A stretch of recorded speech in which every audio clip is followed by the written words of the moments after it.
안녕하세요. 초등학생 아들을 키우고 있는 40대 싱글맘입니다. 흔히 사람들은 큰 행운이 찾아오거나 횡재를 했을 때 로또 맞았다고 하잖아요. 예전엔 그저 호박이 넝굴째 굴러 들어왔네, 하늘에서 떨어진 복이라는 둥 했었는데 이제는 로또가 행운과 복의 상징이 되었죠. 저는 인생을 살면서 큰 횡재나 행운을 누려본 적도 로또에 당첨된 적도 없지만 저를 불행하게 만든 사람에게 크게 한 방 먹인 소소한 행운은 한 번 찾아왔었습니다. 중간은 가자라는 말은 늘 제 삶의 지향점이었어요. 현실에서는 오히려 평범하게 살기가 어렵고 평범하게 사는 게 행복한 거라고 생각해왔죠. 그래서 학생 때부터 적당히 놀고 적당히 공부해서 적당한 대학에 적당한 과로 들어가 적당한 성적으로 졸업해서 적당한 중소기업에 들어갔습니다. 평일에는 남들과 같이 일하고 주말에는 한강으로 자전거를 타러 가는 게 저의 소소한 행복이었죠. 그런 제가 꽤나 무료하고 심심한 삶을 산다고 생각했는지 제 친구는 저를 여기저기 데려가곤 했어요. 주로 사람들이 많은 술자리에 말입니다. 그러다가 제 나이 30살 때 남편을 만나고 말았네요. 저보다 2살 많고 증권회사에 다닌다는 남편은 첫 만남부터 굉장히 적극적이었어요. 몇 번 친구를 따라간 모임에서 얼굴을 트고 나중엔 따로 만나자고 연락이 왔습니다. 현진 씨, 자전거 타는 게 취미라면서요? 잘 됐다. 왜요? 동균 씨도 자전거 타는 거 좋아해요? 네, 학생 때 산악 자전거 타는 동호회도 들었어요. 산악 자전거요? 저는 그냥 일반 자전거로 한강 산책하는 게 취미인데 평지에서 타면 지루하지 않겠어요? 뭐 어때요? 산악이든 일반이든 바퀴 달린 건 똑같잖아요. 그리고 누구랑 타느냐가 제일 중요하죠. 현진 씨랑 타면 지루할 틈도 없을걸요? 나중에 같이 한강 가서 타요. 저도 남편의 구애가 싫진 않아서 종종 둘이서만 만나곤 했죠. 준수한 외모에 직업도 좋고 같이 있으면 편하기도 했지만 무엇보다 이 남자 말을 참 예쁘게 했거든요. 정말 내가 듣고 싶은 말만 골라서 대화만 하면 달콤하기 그지 없었어요. 솔직히 심심하고 늘 어영부영한 삶을 살아왔던 제게 남편은 마치 일확천금, 제게는 로또와도 같은 남자라고 생각했습니다. 그렇게 로또와 같은 남편과 1년 6개월의 연애 끝에 결혼에 골인했어요. 역시 평범하고 적당한 게 제일 행복하다고 생각했던 제게 이상형의 남자와의 결혼은 보통의 일상도 특별하게 만들어주는 것만 같았죠. 결혼 생활도 순탄하기만 하더라고요. 1년 뒤에 제 눈을 쏙 빼닮은 아들이 태어나기도 했죠. 맞벌이를 하면서 애 한 명 키우는 게 세상 왜 그렇게 힘든지. 하지만 남편과 함께 서로 지치지 않고 나름 열심히 살았죠. 남편은 늘 아들을 보면서 아들이 크면 함께 하고 싶은 게 너무 많다고 했습니다. 우리 준우 빨리 컸으면 좋겠다. 빨리 커야 우리 가족 셋이서 당신 좋아하는 자전거도 나란히 타면서 나들이도 하고. 준우야, 언제 다 클래? 우리 준우 언제 커서 아빠 술 친구 해주나? 아이 참, 한참 멀었네. 이제 모유 때 애한테 너무 많은 걸 바라시네요. 준우랑 같이 야구도 보러 다니고 캠핑도 가고 준우 운전도 내가 가르쳐주고. 당신 너무 앞서간다. 당장에 기저귀나 갈아줘. 우리 준우는 아빠가 운전 가르쳐주기 전에 먼저 기저귀 갈아주길 원할걸? 솔직히 임신했을 때는 걱정을 하기도 했어요.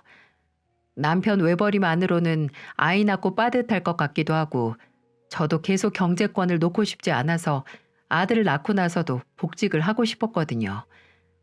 그 당시 회사의 출산이나 육아에 대한 사원복지가 나쁘지 않은 편이라서 도움을 받을 수 있다고 생각했고요. 하지만 제가 사회생활을 한들 집안일이나 육아의 무게는 엄마인 제게 더 무겁게만 느껴졌죠.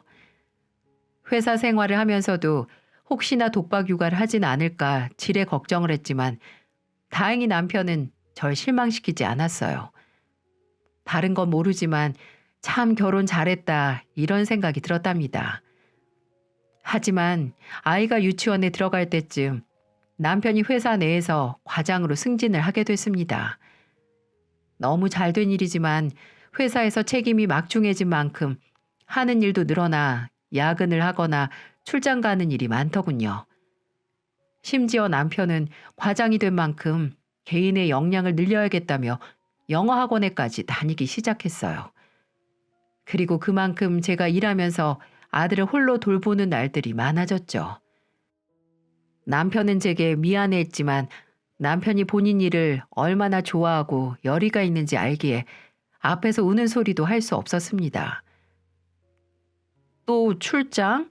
저번 달에도 갔다 왔잖아. 요새 텀이 왜 이렇게 짧아? 아유, 나도 죽겠어. 그래도 이번엔 이틀뿐이야. 일 빨리 끝낼 수 있게 해볼게. 어? 당신한테 너무 미안하다. 우리 준우한테도. 안 그래도 준우가 당신 얼굴 가물가물하다고 유치원 시간에 그림 그릴 때 당신 얼굴을 못 그렸대. 아, 너무 마음 아프다. 아, 여보, 이번 주말에는 내가 풀로 준우랑 시간 보낼게. 당신은 친정 가서 장모님이랑 식사를 하든 오랜만에 친구들 만나든 혼자 자전거 타고 오든지 해. 이렇게라도 해야 우리 여보가 숨을 쉬고 살지. 미안해 여보. 내 맘 알지? 그래. 당신 맘 내가 알지. 누가 알아.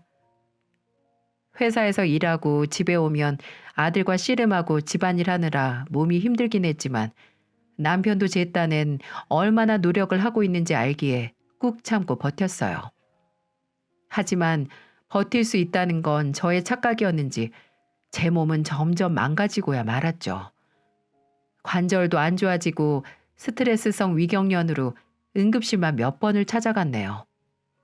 남편이 승진하고 근 1년을 일과 육아에 목매어 사니 솔직히 이만큼 버틴 것도 용했죠. 제가 응급실에 입원해 있을 때 회사에서 야근한다는 소식을 듣고 남편은 제 몸이 축나는 걸 보고만 있을 수 없었나 봐요. 저에게 회사 일을 쉬는 건 어떠냐고 묻더군요. 여보, 잠깐 회사 일 쉬는 건 어때? 뭐? 지금? 내가 회사는 계속 다니고 싶다고 했잖아. 그리고 준우도 내년이면 초등학교 들어가는데 나 젊었을 때 벌어서 저축 좀 해놔야지. 그러다가 당신이 더 아플까봐 그러지. 당장 돈 아쉽다고 사람 잡겠어. 에이, 미안해. 내가 회사 일이 많아서 당신 돕지도 못하고. 나 당신 아픈 거 못 보겠어. 당장 내가 어떻게 해줄 수 있는 게 없잖아. 준우도 초등학교 들어가면 더 엄마 손이 필요하지 않을까? 당신한테 강요하는 건 아닌데 한번 생각해봐. 그때는 남편 말도 일리가 있는 것 같고 당장 몸이 너무 힘들어서 며칠을 고민하다가 결정을 내렸습니다. 일을 쉬고 일단 가정에 충실하자고요. 남편은 결정을 내린 제게 정말 고맙다고 본인이 더 출세하고 더 열심히 일해서 후회 없이 만들어 주겠다고 하더군요. 저는 그런 남편의 말을 믿었고요. 정든 회사 생활을 접고 아이를 키우고 집안일을 하며 남편을 내조하는 데 집중했어요. 분명 제가 100% 원했던 일은 아니지만 사랑하는 아들과 남편을 위한 일이니 후회는 없었어요. 아니, 그렇게 믿고 싶었나 봐요. 저는 꾸준히 가족을 위해 24시간 헌신하고 희생하는 일상이 괜찮고 만족스럽다고 저를 다독여왔고 마치 하늘이 그런 제 생각을 송두리째 뒤엎어 주겠다는 양 대형 사건이 터지고야 말았어요. 그 때문에 저는 눈을 뜨게 됐죠. 며칠 동안 모르는 번호로 제 핸드폰에 전화가 오더라고요. 잘못 걸려온 전화라기엔 부재중 전화가 너무 많이 찍혀 있어서 보이스 피싱인가 싶었죠. 일을 그만둬서 거래처나 다른 부서 직원에게 전화 올 일이 없으니 그 후로는 모르는 번호를 일체 받지 않았거든요. 그렇게 그 번호를 무시하고 3일 후에 같은 번호로 문자가 왔습니다. 무슨 문자였을 것 같나요? 그 문자는 제 속과 인생을 순식간에 복잡하게 만들더군요. 그쪽 남편에 대해 할 말이 있어요. 이건 당장 그 전화를 받을 수밖에 없게 만드는 문자가 아닌가요? 아니, 제가 남편을 얼마나 믿고 사랑을 하던 대체 무슨 속셈으로 이딴 문자를 하는지 궁금해졌죠. 그리고 그런 제 속을 아는지 문자를 보내고 몇 분 후에 바로 핸드폰이 무섭게 울리더군요. 그 번호였습니다. 지금도 그 전화를 받지 않았으면 상황이 어떻게 바뀌었을지 저는 심호흡을 몇 번 하고 전화를 받았어요. 여보세요? 고현진 씨 핸드폰 맞나요? 네, 맞는데 누구세요? 이동균 씨 와이프 맞으시죠? 아니, 누구시냐고요? 나 이동균 씨 아이 임신한 여자예요. 대체 어디 사는 이동균인지 고현진이란 이름의 여자와 결혼한 이동균이 한국에 몇 명이나 될까요? 아니, 대체 이게 무슨 일인가요? 아무리 날벼락이 소리 소문 없이 갑자기 떨어진다고는 하지만 이렇게 사람 가슴을 쑤시면서 떨어져도 되는 건가요? 저는 일단 이게 무슨 소리인지 진짜인지 가짜인지 구분하기 위해 빠르게 머리를 굴렸습니다. 아니, 다짜고짜 전화해서 그걸 믿으라는 건가요? 끊겠습니다. 2번 다시 전화하지 마세요. 나 땡땡증권 이동균 과장하고 만나는 사람이에요. 만난 지 1년도 넘었어요. 아, 이동균 과장하고 그 정도로 각별한 사이면 이동균 과장님에 대해 많이 알고 계시겠어요? 생년월일, 고향, 신체 특징도 알고 있나요? 분명 전화를 건 사기꾼 입을 틀어막기 위해 한 말인데 이 사기꾼은 남편의 생년월일도 고향도 신체 특징도 모두 다 알고 있더군요. 심지어 나온 고등학교와 제 아들의 생일까지 보란 듯이 주르륵 읊더군요. 어때요? 이 정도면 좀 믿음이 가나요? 고작 그걸로 터무니없는 헛소리를 내가 믿으라고요? 시간 낭비 같으니까 그냥 끊겠습니다. 저는 바로 전화를 끊어버렸어요. 제 남편이 바람을, 그것도 불륜한 여자가 임신까지 했다는 걸 고작 전화 한 통으로 믿을 수가 없었거든요. 그래서 그 번호를 차단하려고 하는데 문자가 오더군요. 이번엔 사진으로요. 진짜 다리에 힘이 풀려서 그대로 주저앉을 뻔했습니다. 혈압이 뚝 떨어지는 것처럼 몸이 으슬으슬 떨리고 손이 파들파들 떨리더군요. 그 여자가 보낸 사진은 다름 아닌 태아 초음파 사진 하나와 남편이 모르는 여자와 아주 다정하게 찍은 사진이었어요. 남편이 사진 속 여자 볼에 입을 맞추고 있더라고요. 피가 차게 식는데 대체 이 여자가 나한테 이 사실을 일방적으로 통보해서 뭘 원하는지 알고 싶어졌죠. 그래서 이번엔 제가 먼저 전화를 걸었어요. 그 여자는 기다렸다는 듯이 바로 전화를 받더라고요. 사진 봤죠? 이제 좀 믿겠어요? 내가 동균 씨랑 어떤 사이인지. 대체 원하는 게 뭔가요? 그리고 만약 사실이어도 내 남편한테 얘기를 먼저 듣는 게 순서인 것 같은데요. 직접 듣고 판단할 테니까 헛수고 그만하시죠. 동균 씨는 내가 그쪽한테 전화한 거 아예 몰라요. 내가 먼저 그쪽한테 정식으로 말할 게 있어서 전화한 거니까. 그게 대체 뭐냐고요? 나 동균 씨 애까지 임신했으니까 결혼까지 할 생각이에요. 우리 애 아빠 없이 키우기 싫으니까. 그러니까 그쪽이 우리 동균 씨랑 헤어져요. 당장. 굉장히 어이없는 요구를 굉장히 당당하게 하네요. 당신이 뭔데 헤어져라 명령을 하는지 정말 모르겠는데 당신이 남편 애를 가졌던 안 가졌던 일단 남편한테는 내가 먼저일 거예요. 마음도 그렇고 지내온 시간도 그렇고. 그렇지도 않을걸요. 동균 씨가 집에 가면 그쪽이랑 얼마나 붙어 있을지 모르겠지만 하루 종일 일하는 회사에서는 나랑 붙어 있으니까. 뭐라고요? 나 동균 씨랑 같은 회사예요. 당신 남편 출근하면 하루 종일 나랑 붙어 있는다고요. 동균 씨 승진하고 야근도 늘었고 출장도 늘었죠? 그거 다 나랑 있던 거야. 이제라도 알았으면 자존심이라도 챙겨요. 어? 깔끔하게 알아서 떨어지라고. 이게 지금 무슨 상황인 건지, 나한테 무슨 일이 벌어진 건지. 그 여자는 본인 할 말만 하고 전화를 끊었지만 저는 끊긴 핸드폰을 붙잡고 한동안 그 자리에서 움직이지 못했습니다. 아직도 이게 진짜인가 하는 생각과 설마 진짜면 어떻게 하지? 라는 생각이 뒤섞여서 속이 울렁거릴 지경이었죠. 그리고 이걸 어떻게 내가 감쪽같이 모를 수가 있었지라는 생각이 들다가 문득 한 가지 애매하게 넘어간 일이 생각이 나더군요. 몇 개월 전에 남편이 난데없이 향수를 선물 받아 온 겁니다. 본인이 직접 샀나 싶었는데 선물 포장이 되어 있어서 누구한테 받았다는 걸 금방 알았죠. 향수는커녕 냄새가 강한 스킨 로션도 싫어하는 남편이 무슨 일로 향수를 받아서 조금 의아했어요. 향수 선물 받았어? 누구한테? 설마 회사에서? 어? 아, 아래 직원 중에 계약직이었다가 정규직으로 바뀐 사람이 있거든. 근데 나한테 몇 번 도움을 받아서 고맙다고 주더라고.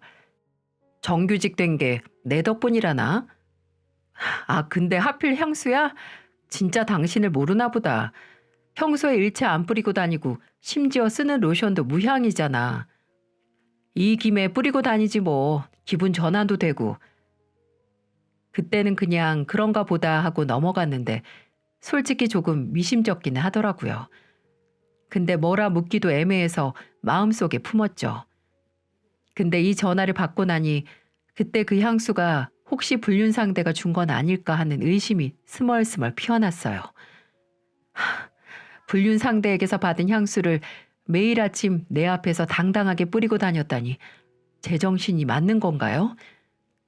아무리 청천벽력 같은 일이 일어났어도 할 일은 해야 했기에 아들 유치원 끝나는 시간에 맞춰 나가 아들을 데려오고 집안일도 하고 아들에게 밥을 차려주고 아들을 씻기고 재웠네요. 하지만 그러면서도 머릿속에는 온통 대체 이 일을 어떻게 대처해야 할까 이런 고민뿐이었습니다. 그 고민에 잠겨서 헤엄을 치는 와중 남편이 드디어 퇴근하더군요. 매일같이 보여주는 사람 좋아 보이는 미소를 보이면서요. 나 왔어. 준우는 자? 당신 얼굴이 왜 그래? 혹시 무슨 일 있어? 또 몸이 안 좋은 거야? 머릿속으로는 당장 그 향수를 남편 머리통에 던지면서 추궁하고 싶었는데 오늘 무슨 일이 있었는지 아무것도 모르는 남편의 얼굴과 당장 제 몸을 걱정하는 말을 들으니 속으로 준비했던 무수한 말들이 한순간에 증발해 버리더라고요. 그래, 일단 증거를 더 잡자라는 생각에 바로 일을 치르지는 않았습니다. 아니야, 그냥 피곤해서. 씻어. 밥은 먹고 온 거야? 평소와 같은 모습으로 남편을 대했어요. 그리고 남편이 잠들기만을 기다렸죠. 확실히 이중생활을 해서 피곤했는지 눕자마자 코를 골면서 자더라고요.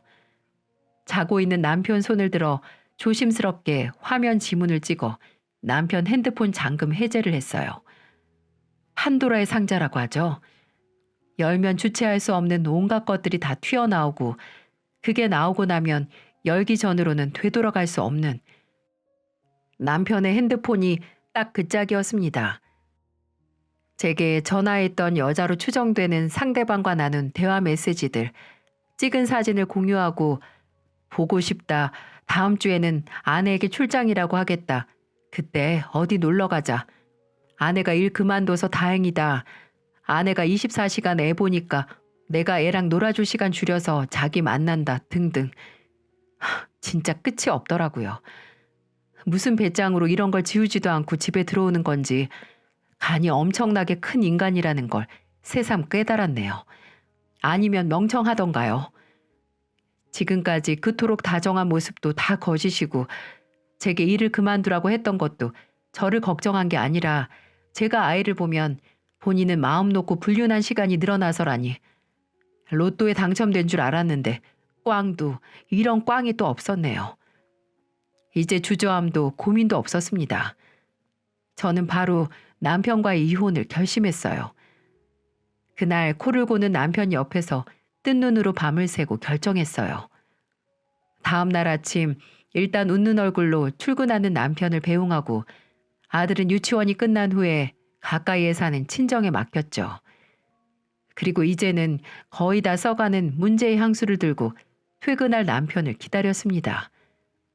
오늘도 야근이라는 이름으로 그 여자와 미래를 즐기다 오는 건지 늦더군요. 밤 11시가 됐을 때 남편이라고 생각했던 금수만도 못한 인간이 집으로 들어왔습니다. 나 왔어, 여보. 어? 안 자고 있었네. 우리 아들 자는 얼굴 한번 봐야겠다. 준우 없어. 내가 친정에 보냈어. 어? 왜? 준우는 왜 보고 싶어 해? 준우 때문에 불륜하는 여자랑 만날 시간 줄어드는 거 아니었어? 뭐야? 당신 그게 갑자기 무슨 소리야? 무슨 불륜? 시간 아까우니까 무슨 소리인지 못 알아듣고 변명하는 절차 그만 좀 넘기자. 이거 걔가 준 거니? 네가 회사에서 만나는 그 여자, 당신 오피스 와이프가? 저는 남편의 향수를 들고 물었어요. 남편은 제 손에 있는 향수를 보고 순간 눈을 크게 뜨더라고요. 참나, 저렇게 표정도 못 숨기는데 지금까지 속은 제가 한심하더군요. 아니다. 그래도 당신 아이까지 임신했는데 오피스 와이프로 불리긴 좀 억울하겠네. 두 번째 와이프라고 할까? 여보, 내가 여보라고 부르지도 마. 저는 그 더러운 입에서 나온 말에 울분이 터져버렸습니다. 그래서 바로 남편에게 향수를 던져버렸죠. 향수는 남편을 스쳐가 벽에 부딪혀 산산조각 났고요. 당신 행여라도 실수하거나 잠깐 한눈 판 거다. 한순간 유혹을 이겨내지 못했다. 그런 헛소리는 하지도 마. 당신 나랑 헤어지려고 했다며? 나 당신이랑 그 여자가 한 문자 다 봤어. 그 여자한테 나랑은 곧 헤어질 거라고 아주 애절하게 달래더라. 진짜 내가 등신이지. 장장 1년 동안 회사 부하 직원이랑 세계 사랑을 하는 남편을 몰라봤다니. 그래, 당신도 다 알았으니까 나 변명하진 않을게. 근데 나 정말 당신이랑 헤어질 마음은 없었어. 그게 변명이야? 잘난 이 과장님, 변명이 뭔지 몰라요? 그리고 100번 양보해서 당신이 생각 없다고 해도 이제 내가 있어. 난 당신이랑 절대 못 살아. 헤어져.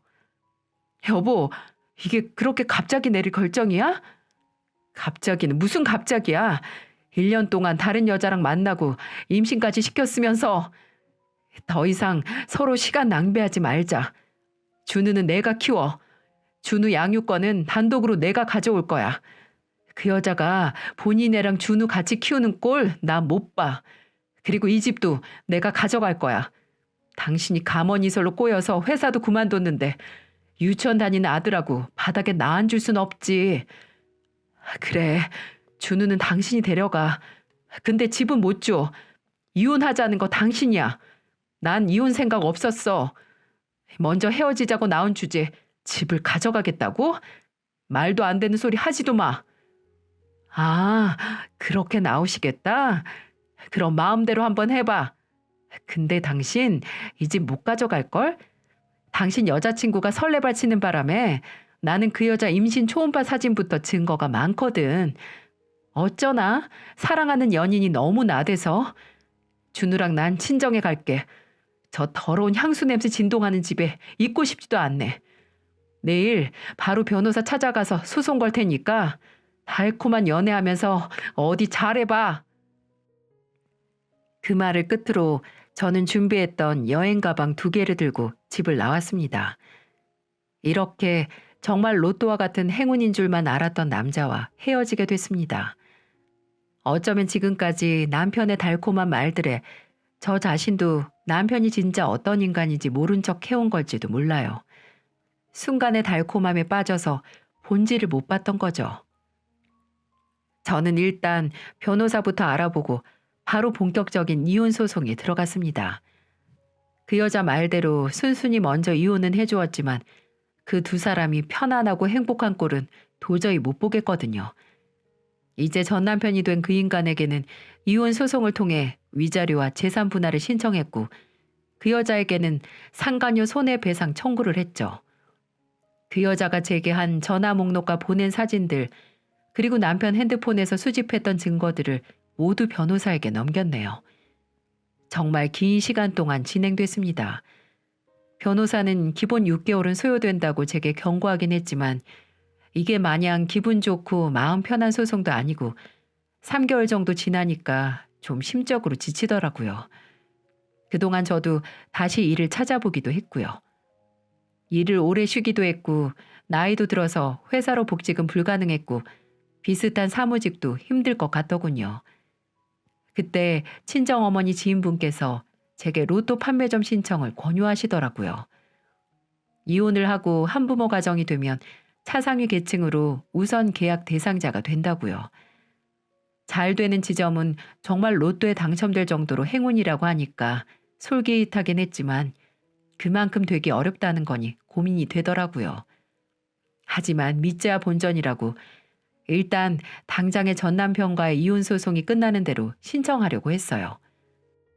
그동안 놀 수는 없어서 동네 슈퍼마트 캐셔로 취직해서 일을 했습니다. 당장 키워야 할 자식이 있고 혼자가 된 제게는 한푼이 아쉬웠으니까요. 그렇게 이혼 소송도 진행하면서 일도 하고 친정어머니의 도움을 받아 아들도 돌봤습니다. 정말 제가 살면서 이렇게 바쁘고 치열하게 산 적이 또 없었던 것 같아요. 그렇게 숨 돌릴 틈 없는 시간이 지났는데 왜 시련을 이겨내고 있는 사람에게 또 다른 시련이 닥치는 건가요? 주말에도 추가 근무로 마트에서 한창 일을 하고 있는데 친정어머니에게 전화가 오는 겁니다. 여보세요? 엄마, 나 지금 일하고 있는. 현진아, 당장 병원으로 와. 준우가. 저는 어머니의 말을 다 듣기도 전에 마트 캐셔 유니폼을 입은 채 병원으로 뛰어갔어요. 어머니의 목소리에서 무슨 상황인지가 다 느껴졌기 때문이죠. 아들과 어머니가 함께 슈퍼에 갔다가 골목에서 과속을 하던 차에 아들이 치여 사고가 나고 만 겁니다. 병원으로 향하면서 제발 큰 사고가 아니기를 제정신이 아닌 상태에서도 빌고 또 빌었지만 과속을 하던 차에 치인 거라 아들은 중상을 입어 큰 수술까지 하게 됐죠. 몇 시간에 걸친 수술 후에도 아들은 금방 깨지 못했습니다. 일하느라 아들을 돌보지 못했다는 죄책감으로 정신이 무너질 뻔했어요. 그 몇 푼 더 벌겠다고 괜히 추가 근무를 해서 그렇게 아직 깨지 못한 아들 얼굴을 넋을 놓고 쳐다보는데 순간 아이 아빠에게 알려야 하나 이런 생각이 들더라고요. 이혼 소송 중인 거지. 이미 헤어졌고 양육권은 제가 갖기로 했지만 일단 애 아빠니까 애가 사고를 당해 중태인 건 알려야겠더라고요. 그래서 아들이 있는 병실에서 나와 전 남편에게 전화를 걸었어요. 몇 번 신호가 가더니 세상 귀찮다는 듯한 목소리로 전화를 받더라고요. 왜? 뭔데? 왜 전화했어? 변호사 통해 말 안 하고. 이혼 문제 때문이 아니야. 준우 지금 병원에 있어. 교통사고 났는데 수술하고 나와서 아직 안 깨어났고. 교통사고? 뭐? 의사가 못 깨어난대? 아니, 그건 아니고 일단 중태니까 당신한테 알려야 할 것 같아서 전화한 거야. 나한테 알리면 뭐 양육권 당신이 가져갔잖아. 당신이 알아서 해야지. 나한테 말해서 뭐 어쩌라고. 처음 듣는 차가운 전 남편의 목소리 뒤로 낯익은 여자 목소리가 들려오더라고요. 뭐야? 그 여자야? 전화 그냥 끊어. 왜 받아? 아들이 사고 나서 병원에 입원해 있는 동안 이 인간은 상간녀랑 있구나 했습니다. 당신, 그게 지금 할 말이야? 내가 당신한테 뭘 어쩌라고 했어? 나랑 헤어졌어도 준우 당신 아들이야. 아들이 지금 중태에 빠졌는데 아빠라는 인간이 당장 달려오지 못할 망정 그딴 소리가 나와? 말 조심해. 내가 뭐 못할 말 했어? 단독 양육권 가져간다고 당당하게 말할 땐 언제고 애 아프니까 쪼르르 전화를 해. 소송만 다 마무리되면 내 자식도 아니게 될 텐데 내가 굳이 병원까지 뛰어가야 돼? 됐다. 내가 애 내팽개치고 상간녀나 만나고 다닌 인간이랑 무슨 말을 하니? 됐다, 됐어. 아, 수술하고 못 깨고 있는 거면 뭐 가망이 없다는 거야? 참나, 그것도 팔자다 팔자. 사람이 다 제명 정해져 있다고 하잖아. 네 자식 네가 알아서 해. 더 이상 애 핑계 대면서 귀찮게 하지 말고. 안 해, 안 한다고. 준우도 당신 같은 인간이 아빠로 남는 게 더 괴로울 거야. 노선 정리 시켜줘서 고마워. 상간녀랑 좋은 시간 보내. 그저 인간의 도리로 연락해서 아들 상태를 알리니 귀찮게 하지 말라는 인간에게 정말 바닥났던 인간으로서의 정이 완전히 소멸되는 기분이었어요. 그렇게 아들이 크면 같이 하고 싶은 게 많다던 인간이 모두 다 가식이고 꾸며진 거였던 거죠. 제 뼈를 깎는 한이 있더라도 이혼 소송으로 탈탈 털어주겠다고 다짐했어요. 하지만 중태에 빠진 아들을 돌보며 동시에 소송도 신경 쓰는 게 생각보다 에너지가 많이 쓰이더군요. 심적으로도 그렇고 몸도 많이 상했습니다. 아들이 사고당한 후에 제 위경련도 재발하고 대상포진, 스트레스성 탈모까지 왔죠. 내가 이렇게 약한 인간이었나 하는 생각에 자괴감마저 들더군요. 부모님은 제게 제 몸이 축나니 그냥 합의 이혼으로 끝내고 새 출발하라고 하시더군요. 그냥 깨끗하게 끝내버리고 깨어난 준우 몸 회복하는 거에 집중하자고요. 정말 그러고 싶지 않았지만 한 걸음 물러나기로 했습니다. 전 남편에게는 위자료만 받고 그 여자에게는 상간녀 소송 위자료를 받고 끝냈습니다. 내가 살았던 집에서 그 둘이 행복하게 살겠구나라는 유치한 생각에 속이 쓰렸지만 그때는 그 결정이 제게는 최선이었다고 생각해요. 정말 만에 하나 신이 있다면 제가 포기한 단죄를 하늘이 그 두 연놈에게 내리겠다고 제 자신을 위로했었네요. 하지만 저도 그 울분이 안 풀려서 두 연놈이 일하는 증권회사로 민원을 넣었어요. 그 회사 직원인 이모 과장과 그 부하 직원 중 한 명이 장장 1년간 불륜을 저질렀고 이 때문에 가정이 파탄났다고요. 저는 그들이 이 폭로로 잘리는 걸 원했지만 현실은 그렇게 호락호락하지 않더군요. 결과는 그저 그 두 사람의 3개월 감봉 처리와 각자 다른 지점으로 발령이 난 것으로 끝이 났더군요.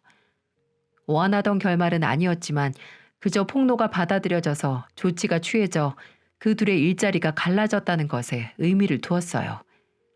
하지만 비온 뒤에 날이 갠다고 이혼이 끝나고 제게도 행운이 찾아왔어요. 아들이 장기간 입원을 한 후에 무사히 건강을 회복했고 또 제가 판매점 신청했던 게 선정이 돼서 제가 어엿한 가게를 가진 판매인이 되었다는 건데요. 진짜 죽으라는 법은 없나 봅니다.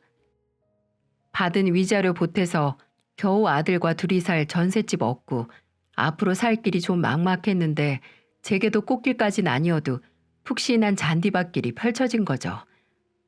고난의 연속을 이겨내고 하나뿐인 가족인 아들과 함께 열심히 살았습니다. 무사히 몸을 회복한 아들은 초등학교에 들어가 이제 친구들 따라 태권도도 시작하고 싶다며 도장에 다니기 시작했어요. 제가 아는 판매점도 손님이 미어 터지는 수준은 아니었지만 나름 잘 운영이 됐고요.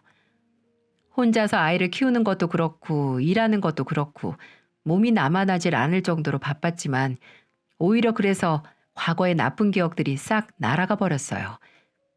제게 신세 한탄이나 후회는 사치였거든요.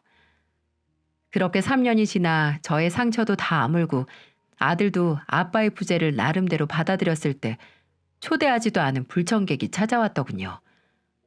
아침에 판매점 오픈 준비를 하고 있는데 누가 아직 안 연 매장 문을 두들기더라고요. 처음에는 할아버지가 급하셨나 보네. 아침부터 로또를 사러 오시고 이렇게 생각하며 문으로 다가갔지만 왠지 이 할아버지 얼굴이 낯익은 겁니다. 그리고 가까이서 보니 할아버지도 아니라 제가 아는 얼굴이더군요. 그렇습니다. 그 할아버지라고 착각한 사람은 제 전남편이었어요. 3년 만에 본 전남편은 살이 쭉 빠져서 반쪽이 되어 있더라고요. 갑자기 살이 빠진 건지 쪼그라든 모습에 할아버지라고 오해를 한 거죠. 저는 앙상한 손으로 매장 문을 두들기는 전 남편의 얼굴을 순간 당황해서 빤히 쳐다보다가 천천히 문을 열었습니다. 무슨 일이야? 나 여기 있는 건 어떻게 알았어? 일단 들어가도 될까? 할 말이 있어서. 난 들을 말 없어. 돌아가. 나 이제 문 열고 장사 시작해야 돼. 저 준호 엄마, 부탁이야. 내 말 좀 잠깐 들어줘. 어? 제발. 당장 침이라도 뱉고 당장 꺼지라고 하려고 했지만 전 남편의 모습이 처량하기도 했고 가게 문도 열어야 하니 빨리 듣고 보내려고 했습니다. 그래서 전 남편을 가게 안으로 들여보냈죠. 가만히 있지 말고 빨리 말해. 잘 지내고 있는 것 같아서 다행이네. 준우는 지금 몇 살이지? 10살인가? 수작 부리지 마. 당신 새치여에 절대 안 속으니까 괜히 시간 낭비하지 말고 용건이나 말해. 저 준우 엄마, 내가 미안해. 당신한테 정말 나쁜 짓 많이 했지. 바람도 그렇고 또 뭐 사고 나서 아픈 아들 핑계 삼아서 전화하지 말라고 했던 거? 신경 쓰지 마. 이미 잊은 지 오래야. 당신이 예전에 나한테 했던지 지금 나한테 아무런 영향도 못 줘. 그래, 다행이네. 그래도 내가 정말 당신한테 미안하게 생각하고 후회하고 있는 건 사실이야. 내가 정말 염치 없는 건 아는데 정말 이제 갈 곳이 없어서. 집에 가. 당신이 그렇게 사랑하는 그 여자한테 가면 되잖아. 그 여자가 낳은 예쁜 아기도 있겠네. 당신 집으로 가. 건지수 잘못 찾았어. 이제 못 가. 나 그 여자랑 헤어졌어. 내가 아프다니까 바로 모른 척 해버리더라. 어떻게 그럴 수 있는지. 아프다니 이게 대체 무슨 소릴까요? 이번에 췌장암 판정받았어. 놀랐지? 나도 놀랐어. 근데 그 사람한테 말하니까 바로 헤어지자고 하더라. 자기는 병수발 들면서 시간 보내고 싶지 않다고. 진짜 어떻게 그럴 수가 있냐 사람이. 낳은 애까지 놓고 갔어. 나한테 키우라고. 뭐 어때? 결혼한 아내하고 사고 나서 누워있는 아들도 모른 척하는 사람도 있는데 안 그래? 그래, 내가 할 말이 아니지. 근데 준호 엄마, 내가 정말 갈 곳이 없어서 며칠을 참다가 당신한테 온 거야. 진짜 이제 죽을 날 받아놓은 사람 한 번 살려주면 안 될까? 나 한 번만 받아주라. 나한테 가족은 당신하고 준우뿐이야. 현진 씨, 여보, 제발. 왜 나한테 살려달라고 해? 의사한테 가. 병은 의사한테 가는 거야. 그리고 당신이 그랬지? 준우가 수술하고 못 깨어나고 있을 때 사람이 다 제 명이 있다고 팔자라고. 그 말 그대로 당신한테 돌려줄게. 당신 팔자라고 생각해. 아내랑 아들 버리고 다른 여자랑 살림 차린 거 팔자대로 돌려받는다고 생각하라고. 진짜 안 되는 거야? 나 받아줄 마음 조금도 없어? 당연한 거 아니니? 같은 말 반복하게 하지 마. 나 피곤하니까. 그럼 우리 민서 좀 맡아서 키워줘. 민서? 민서가 누구야? 설마 그 여자가 놓고 가네. 나는 이제 얼마 시간도 없고 이 몸으로 애도 못 돌봐. 참나, 이게 믿어지시나요? 이게 사람이 할 부탁이냐고요. 진짜 돌았구나. 지금 나한테 그 여자랑 바람나서 생긴 애를 키우라고? 제정신이야? 아픈 게 췌장이 아니라 머리 아니야? 웬입으로 부탁하는 거 아니야. 당신이 그때 받고 싶어 했던 그 집 빼서 3억 만들어줄게. 그 돈으로 우리 민서 좀 제발 키워줘. 죽은 사람 부탁은 들어준다고 하잖아. 제발 얼마 안 있다가 죽을 사람 부탁 좀 들어줘. 당신은 정말 여전하구나. 여전히 지밖에 몰라. 말만 번드르르 잘하는데 속 가보면 죄다 본인을 위한 말뿐이야. 당신 말대로 죽은 날 받아놓고 가머니설로 사람 꼬여서 마음대로 조종하고 싶니? 어? 내가 돈 준다고 하잖아. 어떻게 나한테 그래? 그 입 좀 닥쳐. 당신이 뭔데? 당신이 대체 뭔데? 내가 어떻게든 못하겠어? 진짜 듣자 하니까 정도를 모르네. 그리고 그 돈 모르나 본데 나 그 3억 내 돈으로 만들 수 있어. 그 여자 애 안 맡아도. 그게 무슨 소리야? 아, 잊었나 본데 우리 사이에 있는 애를 3년간 나 혼자 키웠거든. 우리가 이혼을 했던 단독 양육권이 나한테 있던. 일단 당신 친자면 양육비 지급해야 하는 거 알지? 양육비? 그래, 진짜 생각도 못했나 봐. 나 양육비 지급 명령만 당신한테 청구하면 어차피 그 돈 나한테 오는 거야. 우리 준우한테. 뭐 3억 전부는 아니겠지만 일부는 가져올 수 있겠지. 근데 내가 그거 왜 안 했는데? 당신 꼴 보기 싫어서야. 당신이랑 더는 조금도 엮이고 싶지 않으니까. 제 말에 안 그래도 잿빛이던 전 남편의 얼굴이 더 칙칙해지더군요. 당장이라도 쓰러질 것 같았어요. 죽기 전에 전 재산 털리기 싫으면 2번 다시 내 눈앞에 나타나지 마. 준우 앞에도. 그게 당신이 죽기 전에 처음이자 마지막으로 사람다운 행동하는 거니까.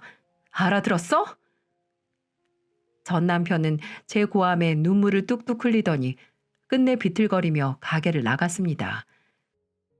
분명 3년의 시간이 지나면서 제 안의 울분이 그저 사라졌다고 생각했는데 그저 잠자고 있던 거였어요. 후련하기도 했고 뭔가 공허하기도 했습니다. 분명 예전엔 사랑했던 사람인데 결말은 헛웃음만 나오는 난장판이라서 그런가 봐요. 진짜 뒤돌면 남이라는 게 맞는 말인가 봅니다. 서로 바라보다가 뒤도는 순간 세상에서 제일 먼 관계가 되는 거죠. 제 말에 진짜 겁을 먹은 건지 완전히 단념을 한 건지 다행히 전 남편은 이후로 연락도 없고 찾아오지도 않았어요.